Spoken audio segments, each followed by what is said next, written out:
Welcome to RK's Stories.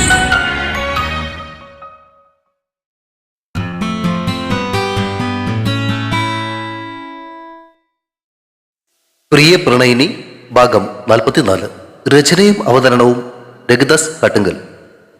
മെഴുകുതിരിയുടെ മങ്ങിയ വെളിച്ചത്തിൽ ചിന്തകളിൽ മുഴുകി അലക്ഷ്യമായി നിൽക്കുന്ന ദേവനെ കണ്ടപ്പോൾ വിശ്വന്റെ ഉള്ളിൽ അക്ഷമ നിറഞ്ഞു. ഓരോ നിമിഷവും അവരുടെ കൈവിരലുകൾക്കിടയിലൂടെ ചോർന്നു പോവുകയാണ്. ആലോചിച്ചു നിൽക്കാൻ സമയമില്ല ദേവ. വിശ്വന്റെ ശബ്ദത്തിൽ ഒരു മുന്നറിയിപ്പിന്റെ ഗൗരവം നിറഞ്ഞു നിന്നു. നഷ്ടപ്പെടുന്ന ഓരോ നിമിഷങ്ങളും വിലപ്പെട്ടത്. ഹരിഹരനെത്തുന്നതിന് മുൻപ് ഗൗരി അവിടെ നിന്ന് മാറ്റിയേ തീരൂ. വിശ്വന്റെ വാക്കുകൾ കേട്ട് ചിന്തകളിൽ നിന്നും ഉണർന്ന ദേവൻ അവനെ ഉറ്റുനോക്കി. ആ കണ്ണുകളിൽ അപ്പോൾ തെളിഞ്ഞ ഭാവം വിശ്വന് അപരിചിതമായിരുന്നു. വിശ്വ, ഒരു കാര്യമുണ്ട്. ആര്യകത്തിപ്പോഴേ ഗൗരി മാത്രമല്ല ഉള്ളത്. വിശ്വൻ പുരികൻ ചൊളിച്ചു. പിന്നെ വേറെ ആരവിടെയുള്ളത്? ദേവൻ ഒരു നിമിഷം നിശബ്ദനായി. പിന്നെ പറഞ്ഞു, വൈശാഖിയുണ്ട്. എന്ത്? വിശ്വന്റെ തൊണ്ടയിൽ നിന്നും ആ വാക്ക് ഒരലർച്ച പോലെയാണ് പുറത്തേക്ക് വന്നത്. വിശ്വാസം വരാത്തതുപോലെ അവൻ ദേവനെ തുറച്ചു നോക്കി. ആ വാർത്തയുടെ ആഘാതം വിശ്വനിൽ മാത്രമല്ല, മുറിയുടെ ഇരുളടഞ്ഞ കോണുകളിൽ നിന്നിരുന്ന സുധീഷിലും പ്രദീപിലും ഒരുപോലെ പ്രതിഫലിച്ചു. അവർ പരസ്പരം നോക്കി. അത്ഭുതവും അവിശ്വസനീയതയും അവരുടെ മുഖങ്ങളിൽ മാറി മാറി തെളിഞ്ഞു. വൈശാഖി 6 വർഷങ്ങൾക്ക് മുൻപ് ഒരൊറ്റ രാത്രി കൊണ്ട് അപ്രത്യക്ഷയായവൾ. അവൾ അവിടെയുണ്ടെങ്കിൽ ഇത്രയും നാൾ അവൾ എവിടെയായിരുന്നു? എന്ത് സംഭവിക്കുകയായിരുന്നു? 1000 ചോദ്യങ്ങൾ അവരുടെ നോട്ടങ്ങളിൽ നിഴലിച്ചു. അവരുടെ ആകാംക്ഷ നിറഞ്ഞ മുഖങ്ങളിലേക്ക് നോക്കി ദേവൻ കാര്യങ്ങൾ വിശദീകരിക്കാൻ തുടങ്ങി. സെബാസ്റ്റ്യൻ സാർ പറഞ്ഞതനുസരിച്ച് ഞാൻ അദ്ദേഹത്തിന് അനിയനായ ക്രിസ്റ്റിയെ കാണാൻ കമ്പിളിത്തോട്ടത്തിലേക്ക് പോയത്. അവിടെ വെച്ച ഞാൻ അവളെ കണ്ടത്. 6 വർഷങ്ങൾക്ക് മുൻപ് അനന്തനെ സജീവൻ ക്രൂരമായി ആക്രമിക്കുന്നത് ക്രിസ്റ്റി നേരിട്ട് കണ്ടിരുന്നു. അന്ന് അവിടെ നിന്ന് അവളെയെങ്കിലും രക്ഷിക്കണമെന്ന് തോന്നലിൽ അവൻ അവളെയും കൊണ്ട് അവിടെ നിന്ന് രക്ഷപ്പെടുകയായിരുന്നു. ദേവന്റെ വാക്കുകൾ കേൾക്കുമ്പോൾ പഴയ ഓർമ്മകൾ പ്രദീപിന്റെയും സുധീഷിന്റെയും മനസ്സിലേക്ക് ഇരച്ചു കയറി. 6 വർഷങ്ങൾക്ക് മുന്നേ ആ സംഭവം നടന്ന സമയത്ത് ആ ക്രിസ്റ്റി കൊറ്റങ്കാവിലുണ്ടായിരുന്നല്ലോ. പ്രദീപ് ഓർത്തെടുത്തു. വിശ്വനും എന്തോ ഓർത്തുകൊണ്ട് ചോദിച്ചു. അതെ, അവനിവിടെ വന്നിട്ട് ആ സജീവനുമായി വലിയ കൂട്ടുകെട്ടായിരുന്നല്ലോ. എന്നിട്ട് അവൻ വൈശാഖിയെ രക്ഷിച്ചെന്നോ? വിശ്വ, അതൊക്കെ ക്രിസ്റ്റി അന്ന് മനഃപൂർവ്വം അഭിനയിച്ചതാ, സജീവന്റെ നീക്കങ്ങൾ അറിയാൻ വേണ്ടി. അവൻ അനന്തനെ കോളേജിൽ വെച്ച് തന്നെ അറിയാമായിരുന്നു. അനന്തനെ അവൻ ആക്രമിക്കാൻ സാധ്യതയുണ്ടെന്ന് മനസ്സിലാക്കിയത് കാരണം അവൻ മനഃപൂർവ്വം സജീവനുമായിട്ട് അടുത്തതാ, ദേവൻ പറഞ്ഞു. എന്നാൽ കോളേജ് കാലത്ത് ക്രിസ്റ്റിക്ക് ഗൗരിയോട് തോന്നിയിരുന്ന ആരാധനയെക്കുറിച്ചോ സ്നേഹത്തെക്കുറിച്ചോ ഉള്ള കാര്യങ്ങൾ അവൻ അവരിൽ നിന്നും മറച്ചു വെച്ചു. വിശ്വനൊരു ദീർഘനിശ്വാസം വിട്ടു. അവന്റെ മുഖത്തെ മുറുക്കം അല്പം അയഞ്ഞു. എന്തായാലും അത് വലിയൊരു കാര്യമായി ദേവ. അവളെ കണ്ടെത്താൻ കഴിഞ്ഞല്ലോ. താമസിയാതെ അനന്തനെയും കണ്ടെത്താൻ നമുക്ക് സാധിക്കുമായിരിക്കും. പക്ഷേ വിശ്വൻ വീണ്ടും യാഥാർത്ഥ്യത്തിലേക്ക് തിരിച്ചു വന്നു. ഇപ്പോൾ പ്രധാനം അതല്ല, ഗൗരിയുടെയും വൈശാഖിയുടെയും സുരക്ഷയാണ്. നമ്മൾ ഉടനെ അങ്ങോട്ടേക്ക് തിരിക്കണം. ഓ വേണ്ട വിശ്വ, നമ്മളിപ്പോൾ ആര്യകത്തേക്ക് പോയാലേ സമയം ഒരുപാട് നഷ്ടപ്പെടും. ദേവൻ അവനെ തടഞ്ഞു. ക്രിസ്റ്റി ഇപ്പോൾ സുഭാഷ് സാറിന്റെ വീട്ടിൽ തന്നെയുണ്ട്. അവനെ വിളിച്ചു പറഞ്ഞാൽ മതി. ഗൗരിയെയും വൈശാഖിയെയും അവൻ സുരക്ഷിതമായ ഒരിടത്തേക്ക് മാറ്റിക്കൊള്ളും. അതിനുവേണ്ടി ഇനി നമ്മൾ വെറുതെ സമയം കളയണ്ട. വിശ്വൻ ഒരു നിമിഷം ആലോചിച്ചു. രശ്മികയെയും ഭാരതി ചേച്ചിയെയും കണ്ടെത്തുക എന്നതാണ് ഇപ്പോൾ പ്രധാനം. അവൻ തലകുലുക്കി സമ്മതിച്ചു. ദേവൻ പ്രദീപിന്റെ കയ്യിൽ നിന്നും ഫോൺ വാങ്ങി ക്രിസ്റ്റിയുടെ നമ്പർ ഡയൽ ചെയ്തു. അല്പനേരത്തിന് ശേഷം അങ്ങേത്തലയ്ക്കൽ ഫോൺ എടുത്തതും മുഖവുരയില്ലാതെ ദേവൻ കാര്യങ്ങളിലേക്ക് കടന്നു. ക്രിസ്റ്റി, ശ്രദ്ധിച്ച് കേൾക്കണം. ഞാനും വിശ്വനും കൂടി രശ്മിക്ക് അന്വേഷിച്ച് ഗൗരിയുടെ അച്ഛന്റെ ആ പഴയ റിസോർട്ടിലേക്ക് പോവുകയാണ്. കാര്യങ്ങൾ അല്പം സീരിയസാ. നീ ഉടനെ തന്നെ ആര്യകത്തേക്ക് പോകണം. ഗൗരിയെയും വൈശാഖിയെയും കൂട്ടി ആരും പെട്ടെന്ന് അന്വേഷിച്ചു വരാത്ത സുരക്ഷിതമായ എവിടേക്കെങ്കിലും മാറ്റണം. ഞങ്ങൾ തിരികെ വരും വരെ അവരെ പുറത്തേക്കെങ്കിലും വിടരുത്, മനസ്സിലായോ? ക്രിസ്റ്റിയുടെ മറുപടിക്ക് കാത്തു നിൽക്കാതെ മറ്റു ചില നിർദ്ദേശങ്ങൾ കൂടി നൽകിയതിനു ശേഷം ദേവൻ ഫോൺ കട്ട് ചെയ്ത് പ്രദീപിനെ തിരികെ ഏൽപ്പിച്ചു. ശരി, ഇനി നമുക്കിറങ്ങാം, വിശ്വൻ ചോദിച്ചു. ആ ഇരുട്ട് നിറഞ്ഞ മനയിൽ നിന്നും ദ്രവിച്ച വാതിൽ കടന്ന് പുറത്തേക്ക് നടക്കുമ്പോൾ വിശ്വൻ പെട്ടെന്ന് നിന്നു. അവൻ തന്റെ മുന്നിന്റെ മടിക്കുത്തിൽ ഭദ്രമായി വെച്ചിരുന്നൊരു വസ്തു പുറത്തേക്കെടുത്തു. മെഴുകുതിരിയുടെ മങ്ങിയ വെളിച്ചം പുറത്തേക്ക് അരിച്ചിറങ്ങിയപ്പോൾ വിശ്വന്റെ കയ്യിലിരുന്ന ആ കറുത്ത ലോഹരൂപം തിളങ്ങി. ഒരു കൈത്തോക്ക്. പ്രദീപും സുധീഷും അല്പം ഒരു അവിശ്വസനീയതയോടെ അത് നോക്കി നിൽക്കെ വിശ്വൻ വളരെ ലാഘവത്തോടെ അതിന്റെ മാഗസിൻ ഊരി തിരകളുണ്ടെന്ന് ഉറപ്പുവരുത്തി തിരികെ ലോഡ് ചെയ്തു. ക്ലിക്ക് എന്ന ശബ്ദം ആ നിശബ്ദതയിൽ അല്പം ഉച്ചത്തിൽ തന്നെ കേട്ടു. ഇനി നമ്മൾ കളിക്കാൻ പോകുന്നതേ രാഷ്ട്രീയമല്ല പിള്ളേരെ, ജീവൻ വെച്ചുള്ള കളിയാ. അതിന് ചിലപ്പോൾ ഇതും വേണ്ടി വരും. പ്രദീപിനോടും സുധീഷിനോടുമുള്ള വിശ്വന്റെ വാക്കുകളിൽ തണുത്തുറഞ്ഞൊരു നിശ്ചയദാർഢ്യമുണ്ടായിരുന്നു. ഓ, നമ്മൾ പാവത്തുങ്ങളാന്നേ, നമ്മുടെ കയ്യിൽ പഴയ വടിവാളം കത്തിയൊക്കെ ഉള്ളൂ പറഞ്ഞുകൊണ്ട് പ്രദീപ് ഷർട്ടിന്റെ പുറകിൽ നിന്നും ഒരു വാളിന്റെ പിടി അല്പം പൊക്കി കാട്ടി. സുധീഷ് ഷർട്ട് പൊക്കി അരയിലേക്ക് കത്തിയും. അത് കൊള്ളാം, അപ്പൊ ഞാനെന്ത് ചെയ്യും? ദേവൻ അവരെ നോക്കി കണ്ണുരുട്ടി. കാര്യം പറയാതിരുന്നുകൊണ്ട് ഞാനൊന്നും എടുത്തിട്ടില്ല. നീ ഇതേ തൽക്കാലം അതെടുത്തോ. വിശ്വൻ മൂലക്കിരുന്ന ഒരു ഇരുമ്പ് വടി ചൂണ്ടിക്കാട്ടി. അതെടുത്ത് കയ്യിലിട്ടൊന്ന് കറക്കി നോക്കിയിട്ട് ദേവൻ അത് ടീഷർട്ടിന്റെ പിന്നിൽ കൂടി ജീൻസിന്റെ അകത്തേക്ക് താഴ്ത്തി വെച്ചു. അവർ 4 പേരും പിതാംബരൻ ചേട്ടന്റെ പറമ്പിലെ കാടുപിടിച്ച മതിൽ ചാടിക്കിടന്ന് റോഡരികിൽ ഒളിപ്പിച്ചു വെച്ചിരുന്ന വാഹനങ്ങൾ എടുത്തു. ദേവന്റെ പഴയ സ്കൂട്ടറിന് പിന്നിൽ വിശ്വൻ കയറി. പ്രദീപിന്റെ ബൈക്കിന് പിന്നിൽ സുധീഷും സ്ഥാനം പിടിച്ചു. വാഹനങ്ങൾ സ്റ്റാർട്ട് ചെയ്തപ്പോ രാത്രിയുടെ നിശബ്ദതയെ ഭേദിച്ചുകൊണ്ട് എഞ്ചിനുകളുടെ ഇരമ്പൽ ഉയർന്നു. ഹെഡ്ലൈറ്റുകളുടെ വെളിച്ചം മുന്നിലെ വിജനമായ പാതയെ കീറി മുറിച്ചു.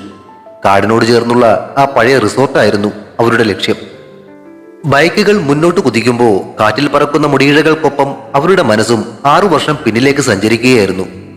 അന്നവർക്ക് നഷ്ടപ്പെടാൻ മന്ത്രിസ്ഥാനമോ പോലീസ് ഉദ്യോഗമോ ഉണ്ടായിരുന്നില്ല. വെറും പാർട്ടി പ്രവർത്തകർ മാത്രമായിരുന്ന ചോരത്തിളപ്പുള്ള 4 ചെറുപ്പക്കാർ. അതേ മാനസികാവസ്ഥയോടെ, അതേ വീര്യത്തോടെ, ഒരുപക്ഷെ അതിനേക്കാൾ 10 മടങ്ങ് വാശിയോടെ ആ 4 സംഘം ഇരുട്ടിന്റെ മറപറ്റി കല്ലുകൾ നിറഞ്ഞ ചെമ്മൺ പാതയിലൂടെ ലക്ഷ്യസ്ഥാനത്തേക്ക് കുതിച്ചു പാഞ്ഞു.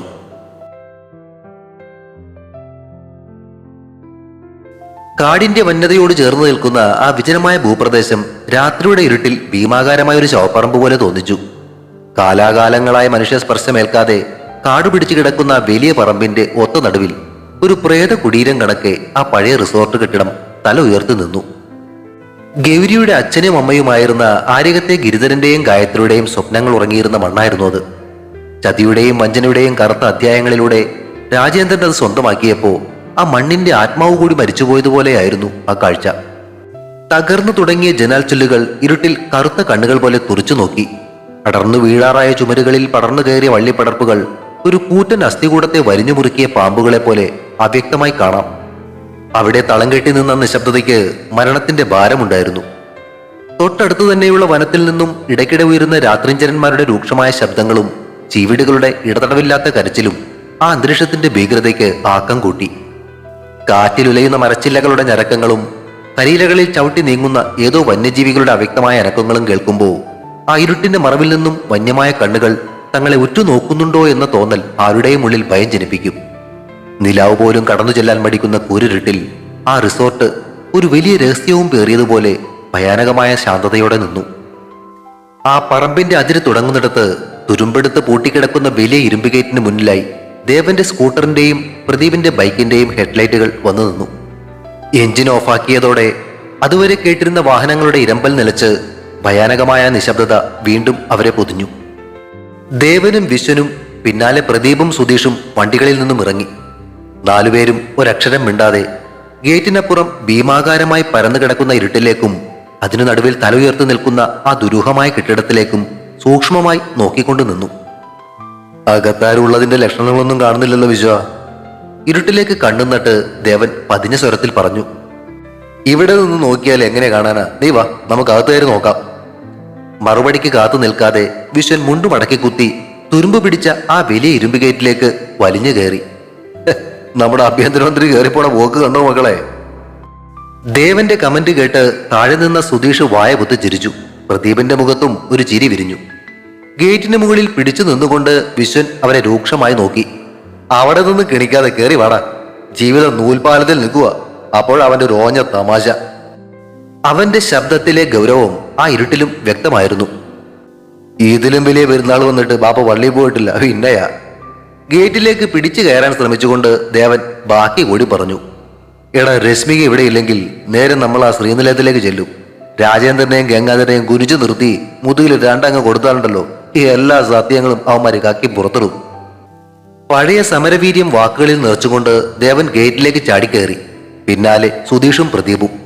തുരുമ്പ് പിടിച്ച ഗേറ്റ് ഞരങ്ങി.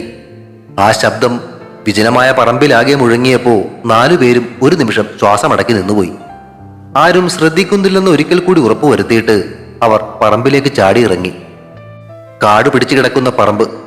മുട്ടിനു മുകളിൽ വളർന്നു നിൽക്കുന്ന കാട്ടുചെടികൾക്കിടയിലൂടെ നടക്കുമ്പോൾ കാലിനടിയിൽ എന്തൊക്കെയോ ഇഴഞ്ഞു നീങ്ങുന്നതിന്റെ ശബ്ദം കേൾക്കാമായിരുന്നു.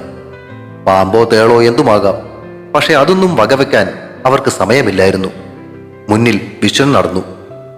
തോക്ക് കൈയിലേക്ക് എടുത്തു പിടിച്ച് മുണ്ടു മടക്കി കുത്തി നെഞ്ചും വിരിച്ച് ഒരടി പോലും പതറാതെ അവൻ മുന്നോട്ട് നടക്കുമ്പോൾ തൊട്ടുപിന്നിൽ ഇരുമ്പ് വടിയുമായി ചുറ്റും നിരീക്ഷിച്ചുകൊണ്ട് ഒരു കാവൽക്കാരനെ പോലെ ദേവനും, ഏറ്റവും പിന്നിലായി ആയുധങ്ങൾ കയ്യിലെടുത്ത് ഓരോ ഇലയനക്കവും ശ്രദ്ധിച്ചുകൊണ്ട് സുധീഷും പ്രദീപും ജാഗ്രതയോടെ നീങ്ങി.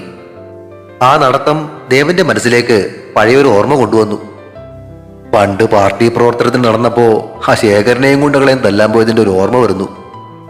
ദേവന്റെ ആത്മകഥം കേട്ടതും മുന്നിൽ നടന്ന വിശ്വൻ നടത്തം നിർത്താതെ തന്നെ പല്ലുകൾക്കിടയിലൂടെ മുറുമുറുത്തു. മിണ്ടാതെ നടക്കടാ. അന്നത്തെ പോലെ ജിത്തുവും അനന്തനും കൂടെ ഉണ്ടാകേണ്ടതായിരുന്നല്ലേ. പിന്നിൽ നിന്നും കേട്ട സുധീഷിന്റെ പതിഞ്ഞ ശബ്ദം അവരുടെ ഓർമ്മകളെ ഒരു നിമിഷം പിന്നിലേക്ക് വലിച്ചു. അവർ കെട്ടിടത്തോടടുക്കും തോറും അന്തരീക്ഷം മാറുകയായിരുന്നു. വരാൻ പോകുന്ന വലിയൊരു സംഘർഷത്തിന്റെ മുന്നോടി എന്നോണം പെട്ടെന്ന് ശക്തമായൊരു കാറ്റ് വീശിയടിച്ചു. മരങ്ങൾക്കിടയിലൂടെ ചൂളം കുത്തിപ്പാഞ്ഞ കാറ്റിൽ ഉണങ്ങിയ ചില്ലകൾ കൂട്ടിയിടിച്ച് ശബ്ദമുണ്ടാക്കി. ഇരുട്ടിൽ മരങ്ങൾ ഭീമാകാരമായ നിഴലുകൾ തലയാട്ടുന്നത് പോലെ തോന്നിച്ചു. പക്ഷേ ആ കാറ്റിലും കോളിലും ഒന്നും കുലുങ്ങാതെ പഴയ ആവേശത്തിന്റെ കനൽ നെഞ്ചിലേറ്റി ആ 4 കരുത്തന്മാരും തങ്ങളുടെ ലക്ഷ്യസ്ഥാനത്തേക്കടുത്തു. ഭയമല്ല, മറിച്ച് ഒരു കാലത്ത് കൊറ്റങ്കാവിനെ വിറപ്പിച്ച ആ പഴയ സൗഹൃദത്തിന്റെ കരുത്തായിരുന്നു അവരുടെ മുഖത്തപ്പോൾ ജ്വലിച്ചു നിന്നിരുന്നത്. തുടരും. പ്രിയ പ്രണയിനി അടുത്ത ഭാഗം ഉടൻ പ്രതീക്ഷിക്കുക. സബ്സ്ക്രൈബ് ചെയ്യാത്തവരുണ്ടെങ്കിൽ ദയവായി സബ്സ്ക്രൈബ് ചെയ്ത് സപ്പോർട്ട് ചെയ്യണേ. കഥയ്ക്ക് അഭിപ്രായങ്ങളും ലൈക്കുകളും ഹൈപ്പും ഒക്കെ നൽകുന്നതിനോടൊപ്പം തന്നെ കഥയുടെ ലിങ്ക് കഴിയുന്നവർക്കൊക്കെ ഒന്ന് ഷെയർ ചെയ്തുകൂടി കൊടുത്തേക്കണേ. താങ്ക്